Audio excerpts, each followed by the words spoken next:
साधु ने घूरती आंखों से मुझे देखा और कहने लगा, समय का इंतजार कर, सब जान जाएगा, मिट्टी में मिट्टी हो जाएगा तू, नफ्स का गुलाम है। ये कहते हुए उसने अपनी उंगली से एक अंगूठी उतारकर मेरी तरफ बढ़ा दी, जिसमें सफेद रंग का नगीना जड़ा हुआ था। जब ये काला हो जाए तो समझ लेना तेरा टाइम पूरा हो गया, डील खत्म हो गई। इससे आगे बढ़ेगा तो मौत को गले लगाएगा। बस जा, तेरी सवारी आ रही है। मैंने आजिज़ी से उसकी तरफ देखा। बाबा मेरी मदद करो, मैंने हाथ जोड़ दिए। चल उठ, चला जा, साधु गुस्से से बोला। कहा ना तेरी सवारी आ रही है, तेरा टाइम खत्म हो गया है, अब जाना है तुझे। मैंने बस हिसाब चुकाया है तेरे बाप का, अब जा तू। मैंने पलटकर देखा तो दूर किसी गाड़ी की लाइटें रोशन थी जो झोंपड़ियों की तरफ बढ़ रही थी। साधु उठ खड़ा हुआ और वापस झोंपड़ियों की तरफ चलने लगा और मैं भी उसके पीछे हो लिया। बाबा अगर मुझे ज़रूरत हो तो इजाज़त दे दो कि तुम्हारे पास आ सकूं। साधु ने गुस्से से फिर पलटकर मेरी तरफ देखा। ये पत्थर तोड़कर चूरा करके फांक लेना, मौत या जिंदगी दोनों रास्तों के बीच फंसे तो। मुझे उसकी बात समझ नहीं आई, मगर तब तक हम झोंपड़ी के पास वापस पहुंच चुके थे और बाबा कदीर अंकल जो मेरे चचा थे उनके साथ किसी की गाड़ी में आए थे और झोंपड़ी के दरवाजे पर खड़े थे। साधु को देखकर बाबा उसकी तरफ बढ़े और उसका हाथ थामकर चूम लिया। यही अमल चचा ने दोहराया। साधु बाबा से मुखातिब हुआ, सलाहुद्दीन ले जा इसे, अब मैंने वादा पूरा किया, अपना हिसाब चुका दिया, मगर अब ये तेरे काम का नहीं, कलंक का टीका बन जाएगा तेरे माथे पर। आज जान छुड़ा ले इससे, कल को नुकसान उठाकर छोड़ देगा। बाबा ने एक नज़र मेरी तरफ देखा और साधु से मुखातिब हुए, साईं नजर करम कर दो मेरे इकलौते बेटे पर।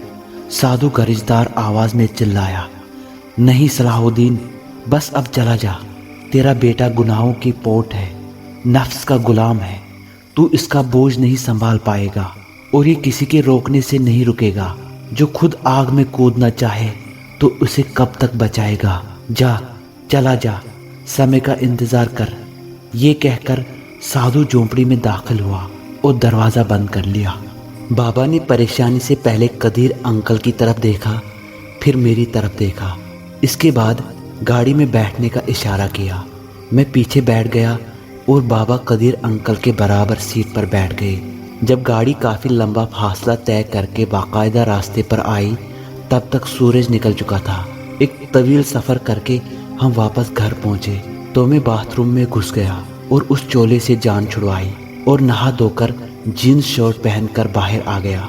बाहर आया तो नाश्ता लगा हुआ था और सब घर वाले नाश्ते की मेज़ पर थे।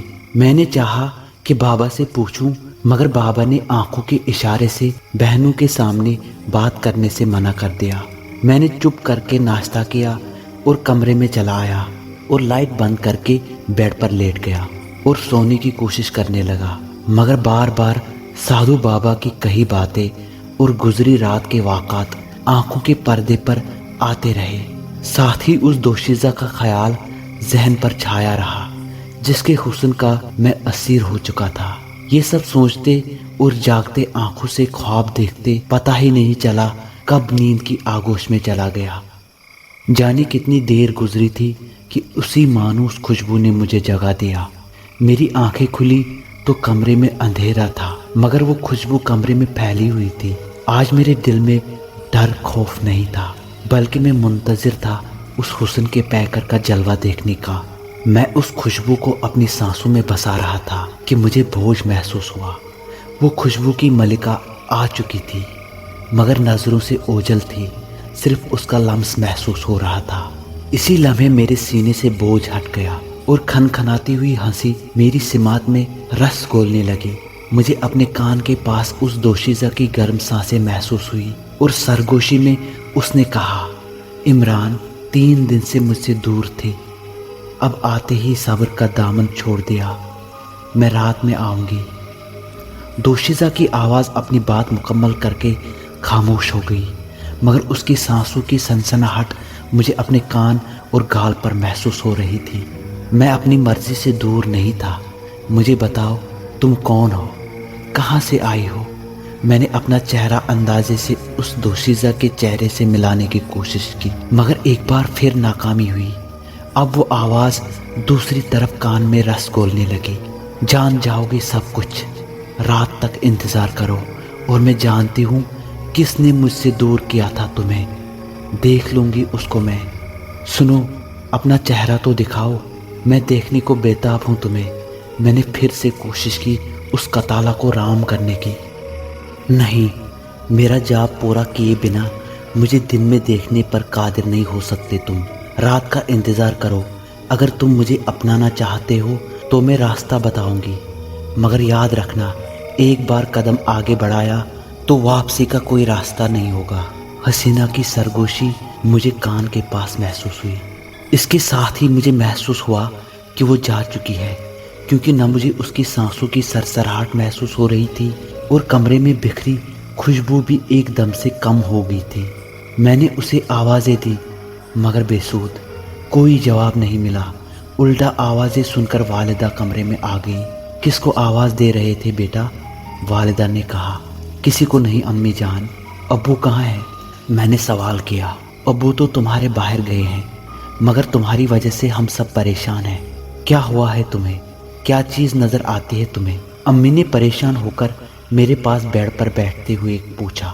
ارے امی, کچھ نہیں ہوا مجھے, پریشان نہ ہو, بس طبیعت ٹھیک نہیں تھی میری. اور مجھے کیا نظر آنا ہے؟ میں نے امی کے گلے میں باہیں ڈال کر پیار کیا.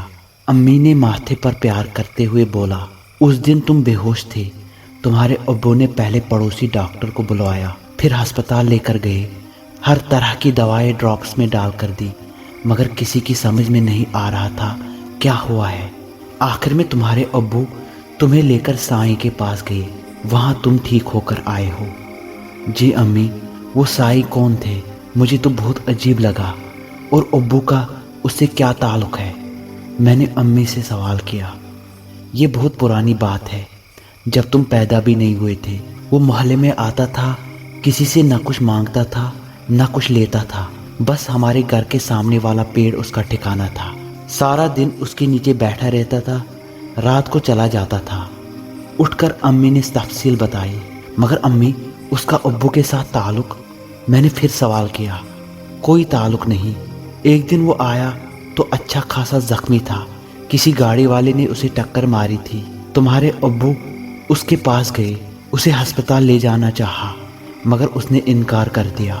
پھر تمہارے ابو موٹر سائیکل پر کسی ڈاکٹر کو لے کر آئے, جس نے اس کی مرہم پٹی کی. اس دن پہلی بار اس نے ہم سے کھانا کھایا اور ابو کو کہا یہ ادھار ہے, اس کے چکانے کا وقت آئے گا. حالانکہ تمہارے ابو نے صرف انسانی ہمدردی میں کیا. امی نے مکمل تفصیل بتاتے ہوئے کہا. اوہ اچھا, مگر ابو نے اتنے سالوں بعد اسے تلاش کیسے کیا؟ میں نے امی سے پوچھا. وہ حب کی طرف ویرانے میں رہتا ہے, کسی قبرستان میں جھونپڑی ڈالی ہوئی ہے اس نے. تمہارے کبیر انکل اس کے مرید ہے, اس کے پاس جاتے رہتے ہیں. ہسپتال میں بھی وہ آئے تھے تمہیں دیکھنے, اور انہوں نے ہی تمہارے ابو کو قائل کیا تھا سائیں کے پاس لے جانے کے لیے. امی نے بتا کر کنفیوژن دور کر لی. اوہ اچھا, یہ تھی ساری سٹوری. میں بھی کہوں اس فقیر کا ابو سے کیا تعلق؟ جو وہ کہہ رہا تھا حساب برابر ہو گیا. بھائی چائے پئیں گے؟ چھوٹی بہن نے کمرے کے دروازے سے جھانک کر کہا. چٹکی, تجھے چائے کا خیال کیسے آ گیا؟ میں نے نبیلہ کو مخاطب ہو کر کہا. اس کے پیٹ میں درد ہے, باتیں سنے بنا اسے چین نہیں ملتا. چل جا کر برتن دھو. امی نے ڈانٹا اسے. ارے امی کوئی بات نہیں, میں نے امی کو کہا اور نبیلہ کو منع کر دیا کہ دوستوں کی طرف جا رہا ہوں. امی اٹھ گئی اور خیال رکھنے کی تاکید کرتے ہوئے کمرے سے باہر چلی گئی. شام ہو رہی تھی. میں اٹھ کر تیار ہوا اور دوستوں کے پاس ملنے کو چلا گیا. دوستوں سے گپ شپ کرتے رات ہو گئی. اگرچہ میں دوستوں سے ہنسی مذاق کر رہا تھا, مگر میرا دل و دماغ اس دوشیزہ کے خیالوں میں الجھا ہوا تھا اور میں شدت سے رات ہونے کا انتظار کر رہا تھا. ایک 26 سال کے جوان کی جو کیفیات ہوتی ہے کسی حسینہ کے ملنے پر. 10 بجے کے قریب گھر سے امی کی کال آئی اور میں سب کو خدا حافظ کر کے گھر واپس آ گیا. گھر آ کر میں نے کھانا کھایا۔ بابا حسب معمول عشاء کی نماز پڑھ کر اپنے کمرے میں سونے چلے تھے۔ میں نے بھی کھانا کھایا، امی اور بہنوں سے کچھ باتیں کی اور اپنے کمرے میں آ گیا اور خلاف معمول کمرے کا دروازہ اور کھڑکی لاک کر لی۔ آج خاص طور پر میں نیلے رنگ کا نائٹ بلب خرید کر لایا تھا، جو میں نے ہولڈر میں لگا کر آن کر لیا۔ کمرے میں دھیمی دھیمی نیلی رومانٹک سی روشنی پھیل گئی۔ روشنی آج سے پہلے مجھے کبھی رومانٹک نہیں لگی، مگر آج اس دوشیزہ کا آنے کا وعدہ تھا تو میں نے اس کا اہتمام کیا۔ الماری سے نئی ٹی شرٹ نکال کر پہنی اور شارٹس پہن کر بستر پر لیٹ گیا۔ اس وقت رات کے 12 بجنے والے تھے۔ لیٹتے ہی دماغ پر بہت سے سوالات نے یلغار کر دی۔ وہ دوشیزہ کون ہے؟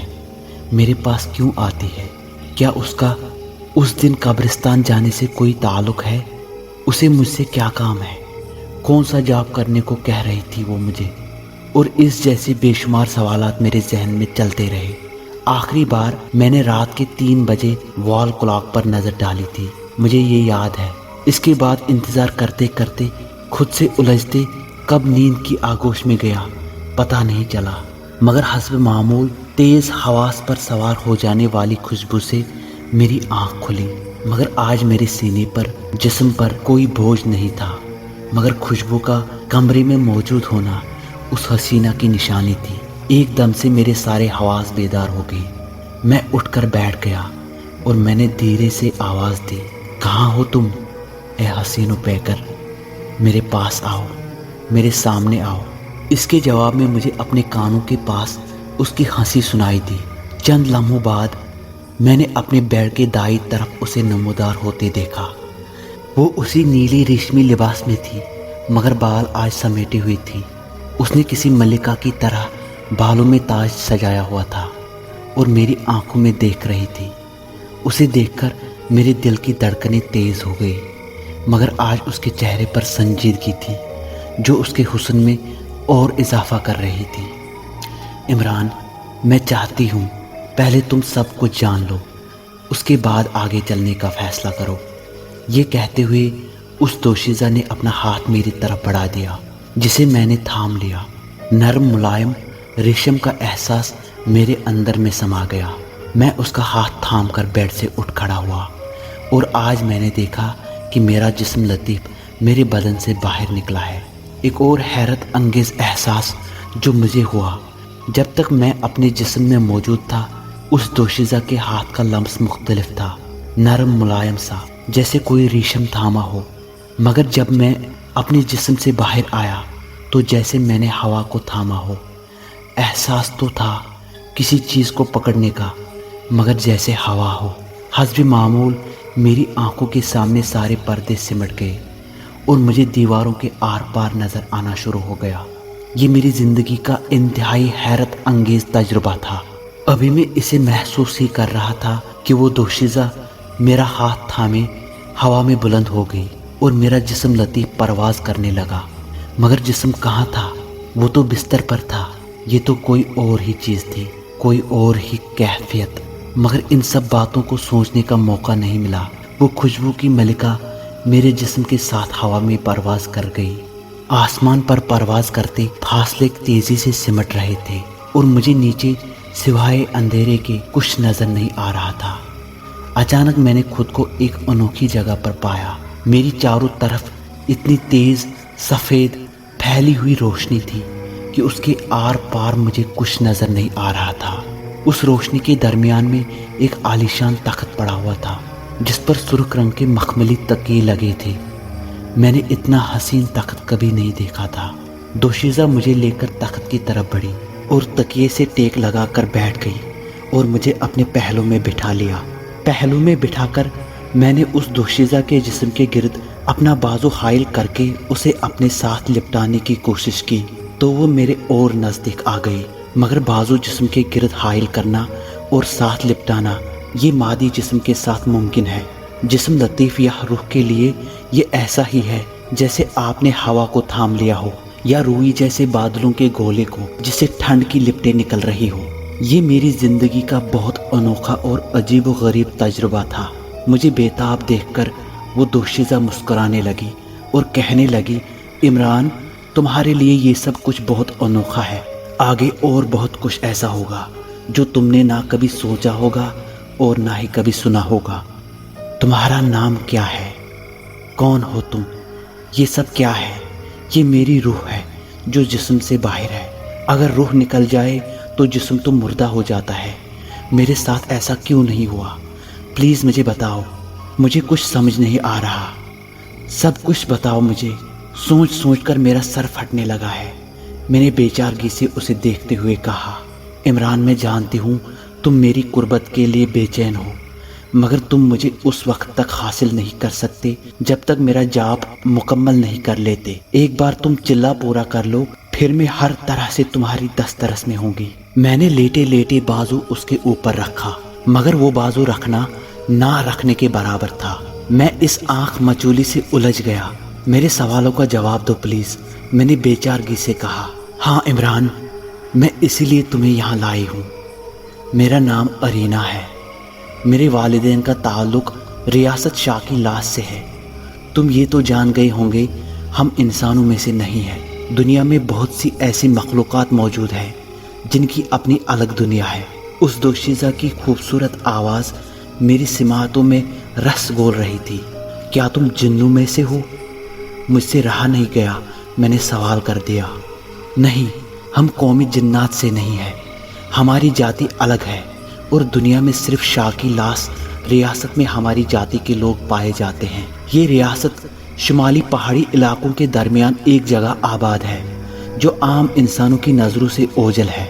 मैं अपनी रियासत में सबसे खूबसूरत थी और सरकश भी थी। रियासत की तरफ से हम पर बहुत सी पाबंदियां आयद थी, जिनमें से एक ये भी है कि हम कभी भी इंसानों के सामने नहीं जाते। मगर मैं ज़िद्दी थी और चोरी छुपे इंसानी रूप में आकर घूमती थी। एक दिन घूमते हुए मैं पहाड़ों में बहुत दूर निकल गई और मैंने देखा कि एक पहाड़ पर एक अजीब सी गार है जिसमें से धुआं उठ रहा था। मैं तजस्सुस से मजबूर होकर गार तक चली गई और वहीं से मेरी बर्बादी का आगाज़ हुआ। इतना कहकर अरीना चुप हो गई और मेरी आंखों में देखने लगी। क्या तुम मेरी मदद करोगे इमरान? अरीना ने मुझसे सवाल किया। किस किस्म की मदद? मुझे पूरी बात बताओ तो मैं कुछ समझ सकूं और मैं तुम्हें छू क्यों नहीं सकता। जबकि तुम जब पहली दफ़ा मेरे पास आई थी तो मैंने अपने ऊपर तुम्हें महसूस किया था। मैंने सवाल किया।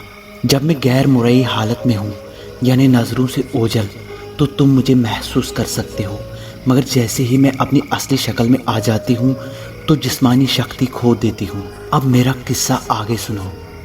उस दिन शाम ढले जब मैं उस गार के दहाने के पास पहुंची और मैंने गार में झांक कर देखा तो अंदर एक 80-90 साल का नंग धड़ंग बूढ़ा जो हड्डियों का ढांचा था, एक टांग पर खड़ा काली देवी के भयानक मुजस्समे के सामने किसी जाप में मसरूफ था। गार में हर तरफ जले हुए गोश्त और मुर्दा जिस्मों की बसात फैली हुई थी और पूरी गार में हर चीज पत्थरों की थी, पानी की प्याले से लेकर लेटने की तख्त तक। मैं जैसे ही गार के अंदर गई, उस बूढ़े का इस्तिगराक टूट गया और उसने आंखें खोल दी। उसकी आंखों से तेज रोशनी फूट रही थी जिसने मुझे जैसे जकड़ लिया हो। मैंने बहुत कोशिश की अपना चेहरा दूसरी तरफ मोड़ने की, मगर मुझे लग रहा था वो आंखें मेरे अंदर उतरती जा रही हैं।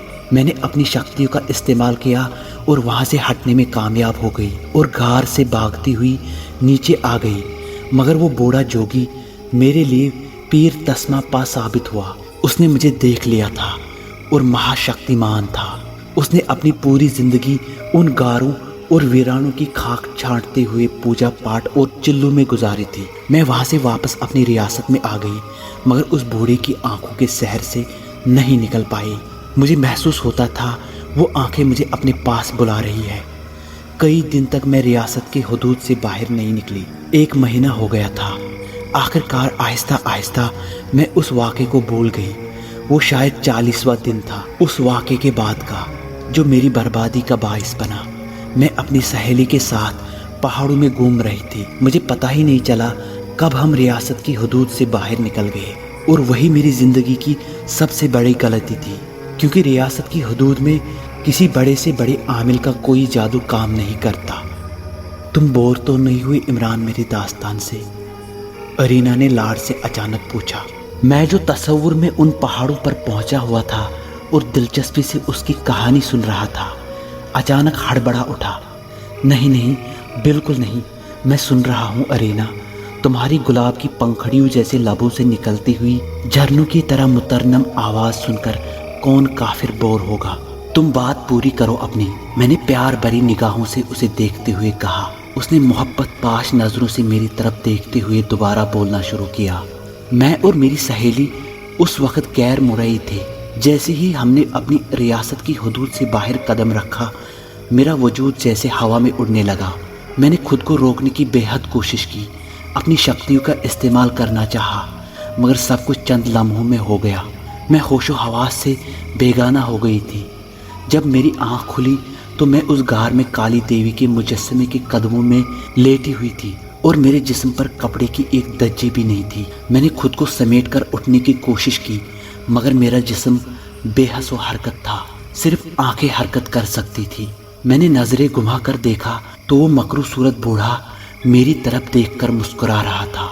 फिर वो बूढ़ा अपनी जगह से उठा और उसने दीवार में एक उभरी हुई जगह को दबाया तो एक चकोर छोटे से दरवाजे की तरह चट्टान अलग हो गई और वो बूढ़ा उस दरवाजे में झुककर अंदर गायब हो गया। मैं सोचने लगी, क्या ये बूढ़ा मुझे काली देवी के चरणों में कुर्बान करना चाहता है? क्या मेरी जिंदगी का यही इख्तिताम है? मैं अपनी सोचों में मगन थी कि बूढ़ा उस दरवाजे से नमूदार हुआ। इस बार उसके हाथ में एक काफी बड़ा पिंजरा था जो 2 हिस्सों में तकसीम था। दोनों हिस्सों में 2 काले रंग की बिल्लियां कैद थी। मुझे बाद में पता चला उनमें से एक सियाह रंग का बिल्ला था और दूसरी बिल्ली। बूढ़ा चलता हुआ मेरे करीब आया और पिंजरा मेरे जिस्म के पास रख दिया।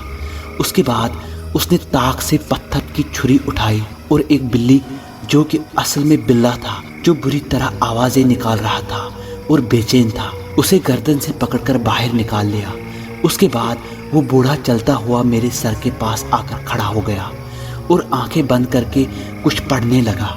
चंद लम्हों बाद उसने आंखें खोली और जोरदार नारा लगाया, ए काली माई, तेरा सेवक तेरे चरणों में बलिदान दे रहा है, कबूल कर। ये कहते हुए बुढ़े ने उस पत्थर की छुरी से उस काले बिल्ले का सिर उसके जिस्म से काटकर जुदा किया और मेरे सीने पर रख दिया। खौफ दहशत और उस हैवानी फाल से मेरी हालत बुरी तरह खराब होने लगी, मगर मैं हरकत करने से कासिर थी। उस बुढ़े ने बिल्ले के कटे सर से उबलते खून से मुट्ठी भरकर काली माई के मुजस्समे पर उछाला और उस बिल्ले का दड़, जिसमें से खून उबल उबल कर गिर रहा था, उसका रुख मेरे जिस्म की तरफ कर दिया और वो खून मेरे जिस्म को भगोने लगा। यहाँ तक बताकर अरीना खामोश हो गई और मैं, जो उस बुढ़े पर गुस्से से खोल रहा था, उठकर बैठ गया। कहाँ है वो बुढ़ा? कौन है वो? मुझे बताओ अरीना, मैं उसके टुकड़े टुकड़े कर दूंगा। मुझे बर्दाश्त न हुआ। अरीना ने मोहब्बत से मेरी तरफ देखते हुए कहा, नहीं इमरान, तुम उसका अभी कुछ नहीं कर सकते। तुम उसके सामने तिफल मकतब हो। वो चुटकियों में तुम्हें मसल देगा। मेरी पूरी दास्तान सुनो, इसके बाद मैं तुम्हें बताऊंगी कि उस बुढ़े से कैसे निपटना है तुम्हें। अरीना, जब मैं बेहोश हुआ था तो बाबा मुझे एक साधु के पास लेकर गए थे, जो मुझे होश में लाया था। वो तुम्हें काल की कहकर पुकार रहा था और कह रहा था तुम्हें चूस जाएगी। उन सब बातों का मतलब मुझे समझ नहीं आया। और तुम उस वक्त कहाँ थी जब मैं बेहोश हुआ था? मैंने अरीना से सवाल किया। अरीना की आंखों में गुस्से के आसार नमूदार हो गए। कहने लगी, तुम्हारे बाबा ने जल्दबाजी की, तुम्हें उस फकीर के पास ले गए, वरना मैं रात तक होश में ले आती तुम्हें। मेरी नजर चूक गई और तुम उस फकीर की कुटिया में पहुंचा दिए गए, वरना मेरी मौजूदगी में मुमकिन नहीं था। और वो बूढ़ा मेरी असलियत जानता है। वो नहीं चाहता तुम मेरी मदद करो और मुझे इस अजाब से निजात दिलाओ। वक्त आने पर तुम सब कुछ जान जाओगे इमरान, और मैं उस फकीर को भी देख लूंगी। उसके पास जो ताकत है उनका तोड़ है मेरे पास, मगर मैं अभी उसे उलझना नहीं चाहती। मेरा ख्याल है अब तुम्हारे घर वालों के उठने का वक्त हो गया है। हमें अभी जल्दी से वापस जाना होगा इमरान। नहीं अरीना, मैंने दरवाज़ा लॉक कर दिया था। जब तक मैं खुद नहीं उठूंगा कोई नहीं आएगा कमरे का दरवाज़ा खटखटाने। तुम अपनी बात मुकम्मल करो, वरना मेरे लिए तजस्सुस से एक एक लम्हा सदियों के बराबर हो जाएगा। मैंने अरीना से दरख्वास्त करते हुए कहा। नहीं इमरान, बात सिर्फ तुम्हारी नहीं मेरी भी है। मेरे पास यही थोड़ा सा वक्त होता है, तफसील कल बताऊंगी। अभी जाना मेरी मजबूरी है, मैं दिन में नहीं आ सकती। सिर्फ तुम्हारी वजह से मैं अपनी जान पर खेलकर दिन में आई थी। मेरा बिल्कुल दिल नहीं चाह रहा, मुझे तुमसे ज़्यादा जल्दी है। मैं मज़ीद उस बूढ़े का कलीज और मकरूह जिस्म बर्दाश्त नहीं कर सकती, मगर जल्दबाजी में मामलात ख़राब हो जाएंगे। अभी उठ जाओ। ये कहकर अरीना ने मेरा हाथ पकड़ा और मुझे तख्त से उठा दिया। इसके बाद वही सफ़र और उस सफ़र का इख्तिताम मेरे कमरे पर हुआ। मेरे बेड के पास पहुंचकर अरीना ने कहा, जाओ अब अपने जिस्म में इमरान। मेरे लिए अपनी सोई हुई जिस्म में वापस जाना भी अजीब व गरीब तजुर्बा था। अरीना ने मेरा हाथ पकड़ा हुआ था और आंखें बंद करके कुछ पढ़ने में मसरूफ़ थी। मैं अपने जिस्म के ऊपर लेट गया और मैंने आंखें खोल दी। मेरी आंखें खोलते ही अरीना ने भी अपनी आंखें खोली और कहने लगी, इमरान, मेरा दिल तो नहीं चाह रहा तुमसे जुदा होने का। अगर मजबूरी ना होती मैं तुमसे कभी जुदा ना होती। बस एक बात का ख्याल रखना, मेरे आने का और इन सब बातों का गलती से भी किसी से जिक्र मत करना, वरना नुकसान उठाओगे और हमेशा के लिए मुझे खो दोगे। मुझसे वादा करो। ये कहते हुए अरीना ने अपना हाथ आगे बढ़ा दिया। मैंने उसका बढ़ा हुआ हाथ थाम लिया और कहा, अरीना, मुझे तुमसे मोहब्बत हो गई है। काश मैं तुम्हारे लिए कुछ कर सकता। मैं वादा करता हूँ ये सब कुछ मेरे सीने में दफन रहेगा। चंद लम्हे तो आ जाओ मेरे पास, तुम्हें महसूस तो कर लूँ। अरीना ने शरारत भरी नज़रों से मेरी तरफ देखा और नज़रों से ओझल हो गई।